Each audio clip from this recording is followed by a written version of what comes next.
7 minutes mark. Tignan nyo yung top lane tsaka bot lane, guys. Third tower na lahat. Grabe talaga tong aso na to, guys. Ayaw paawat. Napitas ko yung Selena dito, guys. Kaso natagalan pa. Mali pa yung first kill ko doon. Grabe ka na talaga.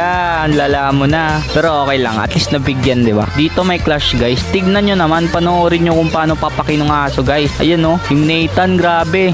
Ang lambot, parang ice cream. Dito, nag-lord na. Talagang wala akong masyadong ginawa, guys. Talagang hold blade lang. Tamang farm lang talaga eh. Para, tamang farm bill lang talaga yung ginawa ko dito, guys eh. Dito yung silong. Akala siguro hindi siya kita. A man who can be moved talaga, guys. Talagang hindi siya umalis sa bush, gagi.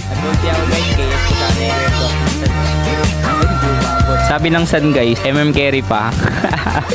sorry, napindot, hindi sadya San.